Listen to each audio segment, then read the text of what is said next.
শান্তনাময় informs YouTube চ্যানেলে তোমাদের সকলকে আবারও স্বাগত জানিয়ে আশা করি ভালো আছো। তোমাদের জন্য আজ পি.কে. দে সরকারের বইয়ের অনুশীলনী 26 নম্বর ট্রান্সলেশন। পি.কে. দে সরকারের বইয়ের অনুশীলনীর কিন্তু এর আগে 1 থেকে 25টা ট্রান্সলেশন ইতিমধ্যে এই চ্যানেলে আপলোড হয়েছে। যারা সেগুলো দেখোনি তাদেরকে রিকোয়েস্ট করব, এই ভিডিওর নিচে দেখো একটা ডেসক্রিপশন বক্স পাবে, ওই ডেসক্রিপশন বক্সটা প্লিজ ভিজিট করো। ওখানে পি.কে. দে সরকারের বইয়ের অনেক অনুবাদ এবং অনেক প্রেসিস তোমরা পেয়ে যাবে। এছাড়াও অনেক ইম্পর্টেন্ট টপিকের উপরে নিউজ পেপার রিপোর্ট রাইটিং ও আরও অনেক ইম্পর্টেন্ট অনুবাদ এবং প্রেসিস তোমরা পেয়ে যাবে। এছাড়াও দেখো এখানটা একটা আই বাটন বা আই কার্ড আসছে, সেটা টাচ করলেও তোমরা আগে আপলোড হওয়া প্রচুর ভিডিওর লিঙ্ক পেয়ে যাবে। এই ভিডিও দেখবার পরে সেগুলো দেখে নিতে পারো। আর এটা কিন্তু পিএসসি যে কোনো মেন পরীক্ষা এবং স্কুল কলেজের পরীক্ষা ইম্পর্টেন্ট হতেই পারে। তো এসব প্রত্যেকটা বাক্য ধরে ধরে আমরা ট্রান্সলেশন করি। তোমরা প্রথমে এইটা একটু ভিডিওটা পজ করে পড়ে নিও। তো দেখো প্রথম বাক্য কী আছে। প্রথম বাক্য আছে কালিদাস ভারতের শেক্সপিয়ার নামে প্রসিদ্ধ। তো এই বাক্যটার মধ্যে দেখো কালিদাসের নাম বা কালিদাস পরিচিত ব্যাপারটা একটু অন্যরকমভাবে ভাবো। কালিদাস ভারতের শেক্সপিয়ার নামে প্রসিদ্ধ। নামে প্রসিদ্ধ মানে হচ্ছে শেক্সপিয়ার নামে বিখ্যাত, মানে কালিদাসকে ভারতবর্ষের শেক্সপিয়ার বলা হয় এবং সেই ব্যাপারে তিনি বিখ্যাত। প্রসিদ্ধ মানে কিন্তু বিখ্যাত, মানে ফেমাস। ঠিক আছে, আমি এই ফেমাস শব্দটা এখানে ব্যবহার করতে চাইছি। তাহলে দেখো কিভাবে হবে। প্রথম বাক্য যেটা করতে গিয়ে আমাদের যেটা বুঝতে হবে সেটা সাবজেক্ট কোনটা। সাবজেক্ট কিন্তু এখানে কালিদাস। ঠিক আছে, কালিদাস হয় প্রসিদ্ধ ভারতবর্ষের শেক্সপিয়ার রূপে। এবার তোমরা একটু ভেবে নাও, ভিডিওটা পজ করে তারপরে দেখো ট্রান্সলেশনটা করছি। দেখো কালিদাস ইজ ফেমাস, কালিদাস হয় প্রসিদ্ধ। এই যে প্রসিদ্ধর জন্য ফেমাস শব্দটা ব্যবহার করলাম। ফেমাস মানে হচ্ছে বিখ্যাত বা প্রসিদ্ধ। এটা কিন্তু প্রেজেন্ট ইনডেফিনিট টেন্সে রয়েছে। এবং সেন্টেন্সটা দেখো কালিদাস ভারতের শেক্সপিয়ার নামে প্রসিদ্ধ, মানে কালিদাস হয় প্রসিদ্ধ। এই ব্যাপারটা কিন্তু পাস্ট টেন্সে হবে না, এটা প্রেজেন্ট টেন্সেই হবে। কালিদাস মারা গেছে বহুদিন আগে, কিন্তু আমাদের মনে তিনি আজও বেঁচে আছেন তার কীর্তির জন্য। এই ধরনের জিনিসগুলো সাধারণত প্রেজেন্ট ইনডেফিনিট টেন্সে বা প্রেজেন্ট টেন্সে করি আমরা। তাহলে এটুকু হলো। এইবার কী রূপে তিনি ফেমাস, বিখ্যাত। দেখো রূপে, সেজন্য অ্যাজ দিলাম। আচ্ছা, অ্যাজ কী রূপে? দ্য শেক্সপিয়ার, এই শেক্সপিয়ারের আগে দা হবে, অফ ইন্ডিয়া, ভারতবর্ষে শেক্সপিয়ার হিসাবে কালিদাস বিখ্যাত। আবারও বলছি, কালিদাসকে বলা হয় ভারতের শেক্সপিয়ার, সেক্ষেত্রে হবে কালিদাস ইজ নোন বা Kalidas is called the Shakespeare of India. ঠিক আছে, শেক্সপিয়ারের আগে কিন্তু এখানে দা শব্দটা হবে। বোঝা গেল ব্যাপারটা?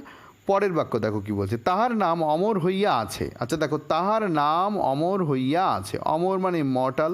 ঠিক আছে, এই যে তাহার নাম নেম করা যেতে পারে, আমার মতে ফেমও করা যেতে পারে, মানে খ্যাতি। নাম অমর হয়ে আছে মানে তার খ্যাতি অমর হয়ে আছে। যা হোক, যে কোনো একটা করা যেতে পারে। এবার অমর হইয়া আছে মানে এখনও চলছে। ঠিক আছে, তো এই ধরনের যে সেন্টেন্স সেগুলো আমরা প্রেজেন্ট পারফেক্ট টেন্সে করতে পারি, বা তোমাদের যদি অন্যরকম আরও কিছু মনে হয় করতে পারো।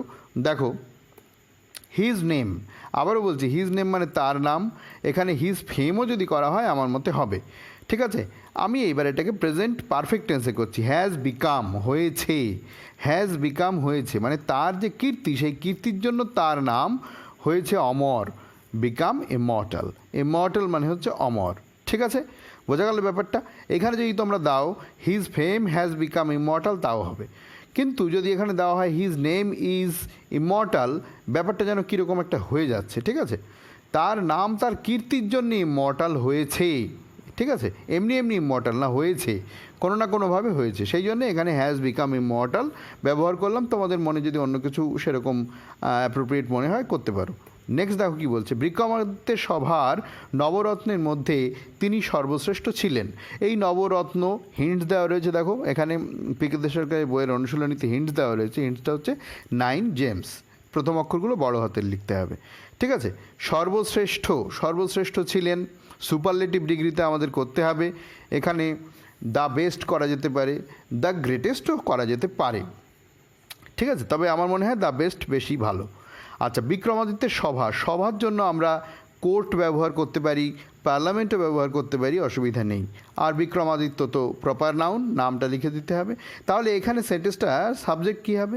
সাবজেক্ট কিন্তু তিনি ছিলেন সর্বশ্রেষ্ঠ এই বিক্রমাদিত্যের সভার নবরত্নের মধ্যে, এইভাবে আমাদের করতে হবে। তাহলে প্রথম আমরা কি করব? তিনি ছিলেন সর্বশ্রেষ্ঠ, এইভাবে এগোতে হবে আমাদের। ভিডিওটা পজ করে তোমরা একটু ভেবে নাও। দেখো, he was the best, he was the best মানে তিনি ছিলেন সর্বশ্রেষ্ঠ, দ্য বেস্ট মানে সর্বশ্রেষ্ঠ। এখানে দ্য গ্রেটেস্টও করা যেতে পারে, কিন্তু আমার মনে হয় বেস্ট বেশি ভালো হবে। হি ওয়াজ দ্য বেস্ট, তিনি ছিলেন সর্বশ্রেষ্ঠ মানে সবচেয়ে ভালো। কাদের মধ্যে? নবরত্নের মধ্যে, বা নবরত্ন কার? বিক্রমাদিত্যের সভার। এইভাবে আমাদের পরপর করতে হবে। তাহলে তিনি ছিলেন সর্বশ্রেষ্ঠ নবরত্নের মধ্যে, তাহলে এটাকে আমরা এইভাবে করতে পারি, অফ দ্য 9 জেমস। এখানে অ্যামং দ্য 9 জেমসও করা যায়, ঠিক আছে, তবে এটাও হবে। He was the best of the 9 gems, অর্থাৎ তিনি নবরত্নের মধ্যে ছিলেন সর্বশ্রেষ্ঠ। বোঝা গেল? এরপরে দেখো, এই যে নবরত্ন, কোথাকার নবরত্ন? বিক্রমাদিত্যের সভার। আচ্ছা, বিক্রমাদিত্যের সভার এই ইংরেজিটা কি হতে পারে বা কি করা যাবে একটু ভাবো। তাহলে সভা, কার সভা? বিক্রমাদিত্যের সভা, এভাবে করা যেতে পারে। দেখো, of the court, of the court, এই অফ মানে রবায়ের, দ্য কোর্ট মানে সভা, কার সভা? বিক্রমাদিত্যের, অফ বিক্রমাদিত্য। ঠিক আছে, হয়ে গেল। Proper noun Vikramaditya. বানান তোমাদের যদি অন্যরকম কিছু মনে হয় করতে পারো, এটা লিখলেও হবে। আশা করি তোমরা বুঝতে পেরেছো। পরের বাক্যে যাই আমরা। কেবল ভারতীয় পণ্ডিতগণই নহেন, মানে ভারতীয় পণ্ডিতগণই শুধু নয়, ম্যাক্স মুলারের ন্যায় ইউরোপীয় সমালোচকও তার কাব্য ও নাটকের প্রশংসা করিয়াছেন। দেখো, এখানে বলছে কেবল ভারতীয় পণ্ডিতগণ নয়, আরও কেউ আছে। তাহলে এখানে আমরা নট অনলি বাট অলসো ব্যবহার করতে পারি। কি বললাম? নট অনলি বাট অলসো আমরা ব্যবহার করতে পারি। সেটা ব্যবহার করে এই সেন্টেন্সটা আমরা ট্রান্সলেশন করব। ঠিক আছে, নট অনলি বাট অলসো। দেখো সেটা কিভাবে করা যেতে পারে। এইখানে বাংলায় বলছে কেবল ভারতীয় পণ্ডিতগণ নয়, তাহলে নট অনলি যখন বলবো, নট অনলি মানে কেবল নয়, কারা নয়? ভারতীয় পণ্ডিতগণ নয়। এইভাবে আমরা করতে হবে, তাই না? তাহলে নট অনলি, কারা নয়? ভারতীয় পণ্ডিতগণ নয়। এই যে নহেন মানে হচ্ছে নয়, ঠিক আছে। তাহলে নট অনলি মানে হচ্ছে কেবলমাত্র নয়, কি নয়? ভারতীয় পণ্ডিতগণ। ভারতীয় পণ্ডিতগণ ইংরেজি ইন্ডিয়ান স্কলার্স, তার আগে একটা দি বসিয়ে দিতে হবে, নির্দিষ্ট হচ্ছে তাই। তাহলে not only the Indian scholars, comma দিলাম, দিয়ে লিখবো, কি লিখবো? ম্যাক্স মুলারের ন্যায় ইউরোপীয় সমালোচকও। আচ্ছা, ম্যাক্স মুলারের ন্যায়, ন্যায় মানে একটু পরের দিকে লিখতে হবে। আসল কথা কি? ভারতীয় পণ্ডিতগণই নয়, ইউরোপীয় সমালোচকও ম্যাক্স মুলারের মতো। এইভাবে করতে হবে আমাদের ইংরেজিটা। তাহলে বাট অলসো মানে আরও, কারা রয়েছে? আরও ইউরোপীয় সমালোচক। তাহলে ইউরোপীয় সমালোচক ও, এই যে ও, এই ওর জন্যে আমাদের এখানে আমরা এই যে বাট অলসো আনলাম। বোঝা গেল? But also the European critic, European critic মানে সমালোচক। এরপরে দেখো, সমালোচক কার মতো সমালোচক? ম্যাক্স মুলারের ন্যায়, এই ন্যায় মানে মতো, ঠিক আছে, এটার ইংরেজি হবে লাইক। তাহলে লাইক ম্যাক্স মুলার, ম্যাক্স মুলার তো এখানে হিন্টসে দেওয়াই রয়েছে বানান। বোঝা গেল ব্যাপারটা? তাহলে not only the Indian scholars মানে শুধুমাত্র ইন্ডিয়ান স্কলার্সই নয়, মানে ইন্ডিয়ান ভারতীয় পণ্ডিতবর্গই নয়, পণ্ডিতগণই নয়। তারপরে কি বলছে? ম্যাক্স মুলারের মতো ইউরোপীয় সমালোচক ও but also the European critic like Max Muller. এরপর দেখো কি আছে, তার কাব্য ও নাটকের প্রশংসা করিয়াছেন। করিয়াছেন দেখে মনে হচ্ছে প্রেজেন্ট পারফেক্ট টেন্সে রয়েছে, কিন্তু এটা প্রেজেন্ট পারফেক্ট না, এটা পাস্ট পারফেক্টে করতে হবে। ঠিক আছে, ওটা করলেই হবে। পাস্ট পারফেক্ট না, সরি, পাস্ট ইনডিফিনিট টেন্সে করতে হবে। হ্যাঁ, এটা যেহেতু বহু অতীতকালের ঘটনা, এটা পাস্ট ইনডিফিনিট টেন্সে করতে হবে। তাহলে ইউরোপিয়ান ক্রিটিক ম্যাক্স মুলার, তারপরে কি প্রশংসা করা ইংরেজি কি? প্রেইজ, তার পাস্ট টেন্স হয়ে যাবে praised. Praised the poetry and plays. প্রশংসা করেছেন কিসের? প্রশংসা করেছেন হচ্ছে কাব্য ও নাটকের। কার কাব্য নাটক? তিনি লিখেছেন, রিটেন বাই হিম বা রিটেন বাই কালিদাস। তো রিটেন বাই হিম লিখলে এখানে হচ্ছে, দেখো রিটেন বাই হিম। এখানে যদি তোমার মনে হয় প্রেইজডের পরে দ্য পোয়েট্রি অ্যান্ড প্লেজ না দিয়ে, রিটেন বাই হিম না দিয়ে হিজ পোয়েট্রি অ্যান্ড প্লেজ লিখবে, তা লিখলেও হবে। এইখানে একটা বলার আছে কথা, অনেকের মনে হতে পারে এই যে কাব্যের জন্য এপিক লিখব, সেটা কিন্তু ঠিক হবে না। এপিক হচ্ছে মহাকাব্য, রামায়ণ মহাভারত এগুলোকে এপিক বলে, ঠিক আছে। তো এখানে বোধহয় কাব্যের জন্য পোয়েট্রি লেখাই বেশি ভালো। আশা করি তোমরা বুঝতে পেরেছো। আবারও বলছি, প্রেইজডের পরে হিজ পোয়েট্রি এবং প্লেজ লিখলেই হবে, আবার এটা লিখলেও হবে, poetry and plays written by him. বোঝা গেল? পরের বাক্য দেখো কি বলছে, কালিদাস কোন যুগে জন্মগ্রহণ করিয়াছিলেন কেহ সঠিক বলিতে পারেন না, কিন্তু কাল তাহার ন্যায় কবির কৃতিত্ব ম্লান করিতে পারেন না। এর ব্যাপারটা যদি আমরা একটু চলিত ভাষায় বোঝার চেষ্টা করি তাহলে ব্যাপারটা এরকম, কালিদাস কবে জন্মগ্রহণ করেছিলেন তা কেউ বলতে পারে না, কিন্তু কাল, কাল মানে সময়, এই যে কাল, এই কাল মানে হচ্ছে আগামীকাল, গতকালে সব না, এই কাল মানে সময়, টাইম, তার ন্যায় মানে তার মতো কবির কৃতিত্বকে ম্লান করিতে পারে না। এর বেশিরভাগ অংশটাই কিন্তু হিন্টসে দেওয়া আছে, জাস্ট একটু সাজিয়ে লিখলেই হবে, ঠিক আছে। কালিদাস কোন যুগে জন্মগ্রহণ করিয়াছেন কেহ সঠিক বলিতে পারে না, এই যে কথাটুকু, এই কথাটুকু আগে আমরা করে নিই। এর মধ্যে দেখো দুখানা টেন্স রয়েছে, কোন যুগে জন্মগ্রহণ করিয়াছেন মানে জন্মগ্রহণ করিয়াছিলেন, এটা কিন্তু পাস্ট টেন্সে করতে হবে, আবার কেহ সঠিক বলিতে পারে না এটা আবার কিন্তু প্রেজেন্ট টেন্সে করতে হবে। বলিতে পারে না মানে ক্ষমতা নেই, ক্যান নট দিয়ে করতে হবে, বা ওই রকম নান ক্যান দিয়ে করতে হবে, কিছু একটা এরকম করতে হবে। এখানে দেখো পয়েন্টসের মধ্যে দেওয়া রয়েছে, হিন্টস বা পয়েন্টসে দেওয়া রয়েছে কি, say with certainty when he was born. আচ্ছা, সে উইথ সে মানে বলা, উইথ সার্টেনটি মানে হচ্ছে নিশ্চয়তার সঙ্গে, হোয়েন হি ওয়াজ বর্ন কখন তিনি জন্মগ্রহণ করেছেন, কোন সময়ে তিনি জন্মগ্রহণ করেছিলেন। এই যে কোন যুগ, এর জন্যই লিখতে হবে হোয়েন। দেখো সেন্টেন্সটা কীভাবে লিখছি, নান ক্যান মানে কেহই পারে না, কি পারে না, বলতে পারে না, নান ক্যান সে, এই পুরো হিন্টসটুকু আমি একবারে লিখে দিলাম, নান ক্যান সে কেউ বলতে পারে না, এইটুকুর অর্থ হচ্ছে কেউ বলতে পারে না, কি বলতে পারে না, দেখো এইটুকু কিন্তু আমরা প্রেজেন্ট টেন্সে লিখলাম, ঠিক আছে। নান ক্যান সে, নান মানে কেহই না, ক্যান মানে পারে, সে মানে বলা, তাহলে কেউ বলতে পারে না, কি বলতে পারে না, উইথ সার্টেনটি মানে নিশ্চয়তার সঙ্গে বলতে পারে না, কি বলতে পারে না, হোয়েন কখন বা কোন যুগে, এই যে কোন যুগে, এর জন্য এখানে হোয়েন, হি মানে কালিদাস, ওয়াজ বর্ন তিনি কবে বা কোন যুগে জন্মগ্রহণ করেছিলেন তা কেউ নিশ্চয়তার সঙ্গে ঠিক মতো বলতে পারে না। এই যে সঠিক, এই সঠিকের জন্য উইথ সার্টেনটি করা আছে, বোঝা গেল। সার্টেন মানে নির্দিষ্ট, সার্টেনটি মানে নির্দিষ্ট করে বা সঠিকভাবে বলতে পারে না। হোয়েন হি ওয়াজ বর্ন কখন তিনি জন্মগ্রহণ করেছিলেন বা কোন যুগে জন্মগ্রহণ করেছিলেন, এটুকু হয়ে গেল। তারপরে কি বলছে, কিন্তু কাল তাহার ন্যায় কবির কৃতিত্ব ম্লান করিতে পারেন না। দেখো এটাও কিন্তু হিন্টসে দেওয়া রয়েছে, হিন্টসে কী দেওয়া রয়েছে, তার আগে একটা বাট লিখে নিতে হবে, বাট মানে যে কিন্তু, কিন্তুর জন্য আমরা একটা বাট লিখে দিলাম। দেখো হিন্টসে দেওয়া রয়েছে, দ্য গ্লোরি মানে হচ্ছে গৌরব বা কৃতিত্ব, of a poet like him, of a poet মানে একজন কবির কৃতিত্ব, লাইক হিম মানে তার মতো, তাহলে of a poet like him মানে তার মতো কবির কৃতিত্ব বা কবির যে গৌরব, ক্যান নট বি ডিমড, এটা কিন্তু প্যাসিভ ভয়েসে রয়েছে, ক্যান নট বি ডিমড মানে হচ্ছে ডুবে যাওয়া, ভুলে যাওয়া, এই রকম, ম্লান হয়ে যাওয়া, ডুবে যাওয়া মানেই ম্লান হয়ে যাওয়া, হ্যাঁ, বাই টাইম সময়ের দ্বারা, যেহেতু প্যাসিভ ভয়েসে রয়েছে বাই টাইম লাস্টে জুড়ে দেওয়া হলো, জুড়ে দিলেন আর কি, এই হিন্টসের মধ্যে যেমন দেওয়া আছে। But the glory of a poet like him, কিন্তু তার মতো একজন কবির কৃতিত্ব, এই গ্লোরি মানে এখানে কৃতিত্ব, গৌরব মানেই কৃতিত্ব, গ্লোরি মানে অ্যাকচুয়ালি গৌরব বা কৃতিত্বই বলা চলে, তাহলে তার মতো একজন কবির কৃতিত্ব ক্যান নট বি ডিমড ম্লান হতে পারে না, বাই টাইম সময়ের দ্বারা বা কালের দ্বারা। পরের বাক্য দেখো কী বলছে, বহু শতাব্দী হইল কালিদাসের মৃত্যু হইয়াছে, কিন্তু তাহার উজ্জ্বল কৃতিত্ব আজিও অক্ষয় রহিয়াছে। দেখো এইখানে তাহার উজ্জ্বল কৃতিত্ব আজিও অক্ষয় রহিয়াছে, এটা কিন্তু হিন্টসে দেওয়া আছে। আমাদের প্রথমটুকু ট্রান্সলেশন করতে পারলে পরেরটুকু হিন্টসের সাহায্যে আমরা করে নিতে পারছি।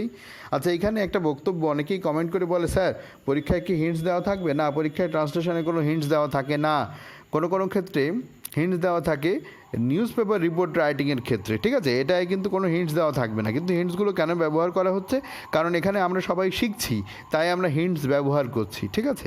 তো এইগুলো শিখে আমাদের এমন শিখে ফেলতে হবে যাতে পরীক্ষার হলে হিন্টস ছাড়াই আমরা যে কোনো ট্রান্সলেশন করতে পারি। সেই জন্যই কিন্তু ট্রান্সলেশন বিগিনার্স অ্যান্ড লার্নার্স আমি মাঝে মাঝেই সময় পেলে ভিডিও আপলোড করি, যাতে ট্রান্সলেশনের গোড়া থেকে আমরা শিখতে পারি, ঠিক আছে, যাতে কোনো ট্রান্সলেশন আমাদের অসুবিধা না ঘটাতে পারে পরীক্ষার হলে।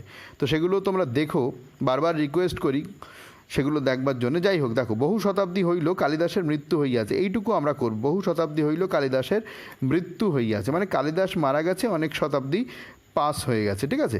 তো আমি এটাকে এইভাবে করছি, বহু শতাব্দী পাস হয়ে গেছে। দেখো মেনি সেঞ্চুরিজ পাস্ট, মেনি মানে বহু, মানে অনেক, সেঞ্চুরিজ শতাব্দী, অনেকগুলো শতাব্দী, সেঞ্চুরি থেকে বহুবচন করা হয়েছে, পাস্ট অতিক্রান্ত হয়েছে, এটা কিন্তু রয়েছে পাস্ট ইনডিফিনিট টেন্সে, ঠিক আছে।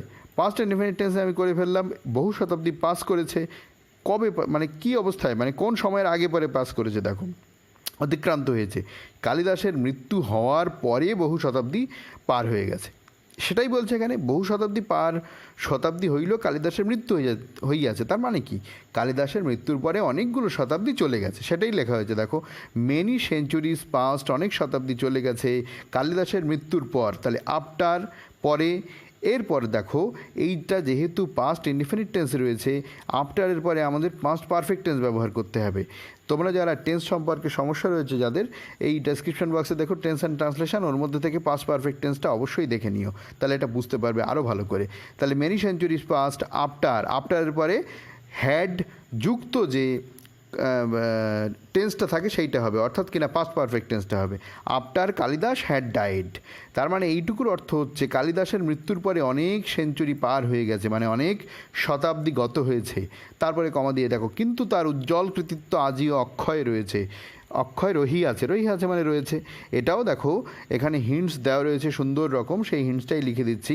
বাট হিজ গ্লোরি, তার গৌরব বা তার কৃতিত্ব, শাইন্স মানে হচ্ছে আলো, কিরণ দেয়, ঠিক আছে, কিরণ দেয়। দেখো এটা কিন্তু আবার প্রেজেন্ট ইনডিফিনিট টেন্সে রয়েছে, এবং এইটা এই যে শাইন্স কিরণ দেয়, এটাই কিন্তু কন্টিনিউয়াস সেন্সের মতো ব্যবহৃত হচ্ছে। হিজ গ্লোরি, তার যে গৌরব বা কৃতিত্ব, শাইন্স ব্রাইট, শাইন মানে কিরণ দেয়, ব্রাইট মানে উজ্জ্বলভাবে, ঠিক আছে, স্টিল মানে এখনও, বোঝা গেল। তাহলে তার উজ্জ্বল কৃতিত্ব আজিও অক্ষয় রয়েছে, তার মানেই হচ্ছে তার কৃতিত্ব উজ্জ্বলভাবে কিরণ দিয়ে যাচ্ছে, স্টিল মানে এখনও, বোঝা গেল। সবসময় যে বাংলার মতো আক্ষরিক অর্থেই ট্রান্সলেশন করতে হবে তা কিন্তু না, আমি বারবার কথা বলি। দেখো এখানেও পিকে দে সরকারের বইয়ের যে হিন্টস রয়েছে সেই হিন্টসের মধ্যেও সেটা অন্তর্নিহিত থাকলো। হিজ গ্লোরি শাইন্স, তার যে গ্লোরি সেটা শাইন্স করছে, অর্থাৎ কিরণ দিচ্ছে, ব্রাইট উজ্জ্বল কিরণ দিচ্ছে, উজ্জ্বলতার সঙ্গে কিরণ দিচ্ছে, স্টিল মানে এখনও, বোঝা গেল। পরের বাক্য দেখো, তোমাদেরকে একটা রিকোয়েস্ট করব, যদি ভিডিওটা ভালো লেগে থাকে তাহলে অবশ্যই একটা লাইক তো আশা করতেই পারি, প্লিজ একটা লাইক করে দিও। আর যারা এখনও চ্যানেলকে সাবস্ক্রাইব করনি তাদেরকে রিকোয়েস্ট করবো, প্লিজ তোমরা চ্যানেলটাকে সাবস্ক্রাইব করে নাও, সঙ্গে বেল আইকনটা প্রেস করো, যাতে এই ধরনের ভিডিওর একটি নোটিফিকেশনও তোমরা মিস না করো। আর যারা চ্যানেলকে সাবস্ক্রাইব করে সঙ্গে আছো তাদেরকে অসংখ্য ধন্যবাদ। তোমাদের অবশ্যই কমেন্ট করে জানিও ভিডিও কেমন লাগলো, বা তোমাদের যদি কিছু প্রশ্ন থাকে।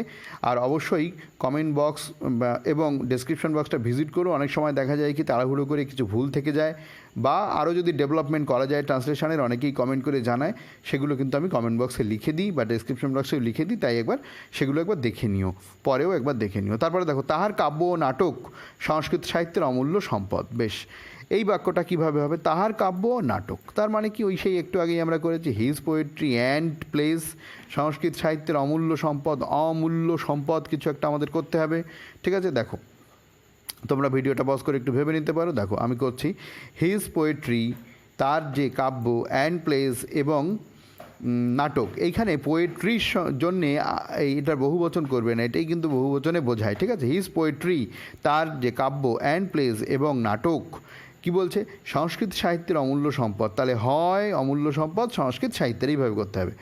আর হয় অমূল্য সম্পদ, এই অমূল্য সম্পদের জন্য আমি এখানে ব্যবহার করছি ইনএস্টিমেবল, ঠিক আছে। এখানে প্রাইসলেসও ব্যবহার করা যেতে পারে, অসুবিধে নেই, বা আরও কিছু ওই রকম রেলিভেন্ট শব্দ ব্যবহার করা যেতে পারে। তাহলে এই দুটোর জন্যে এই আর ব্যবহার করছি পোয়েট্রি এবং প্লেজের জন্য, এটা কিন্তু বহু বচন, ঠিক আছে। আর পোয়েট্রির সঙ্গে এস বা ইএস যুক্ত কিন্তু হবে না, এইটা ওয়াইটা আই হয়ে গিয়ে, এটা মাথায় রেখো। আর হয় ইনএস্টিমেবল মানে হচ্ছে অপরিমেয়, যা পরিমাপ, এস্টিমেট মানে কি, এস্টিমেট মানে হচ্ছে পরিমাপ করা, এস্টিমেবল মানে পরিমেয়, আর ইনএস্টিমেবল মানে হচ্ছে অপরিমেয়, যা পরিমাপ করা যায় না, যা অনেক, ওকে। তাহলে আর ইনএস্টিমেবল, অপরিমেয় মানে অমূল্য, বোঝা গেল। এই যে অমূল্য মানে এইখানে ইনএস্টিমেবল মানে অমূল্য। সম্পদ, আবারও বলছি, এই শব্দ তোমাদের পছন্দ না হলে প্রাইসলেস বা ওই ধরনের কোনো শব্দ ব্যবহার করতেই পারো, কোনো অসুবিধা নেই। সম্পদ ইংরাজি তোমরা রিসোর্স করতে পারো, অ্যাসেট করতে পারো, অসুবিধা নেই। তাহলে আমি এখানে অ্যাসেট করলাম, কিসের অ্যাসেট, সংস্কৃত সাহিত্য, অব দ্য সংস্কৃত লিটারেচার, সেটা কোন লিটারেচার, সংস্কৃত হতে পারে, বাংলা হতে পারে, ইংরেজি হতে পারে, যেহেতু সংস্কৃত নির্দিষ্ট হচ্ছে তাই এখানে দি বসলো। অব মানে রবায়ের, অব দ্য সংস্কৃত লিটারেচার মানে সাহিত্য। ভিডিওটা এখানে শেষ করছি। আবারও বলছি, তোমাদের কমেন্ট করে জানিও, সব কমেন্ট পড়ার চেষ্টা করি, কিন্তু সবার উত্তর সবসময় ইন্ডিভিজুয়ালি দিতে পারি না। আর অবশ্যই তোমরা ডেসক্রিপশন বক্সটা ভিজিট করো এবং কমেন্ট সেকশনটাও ফলো করো। আবার দেখা হবে পরের ভিডিও। ভালো থেকো।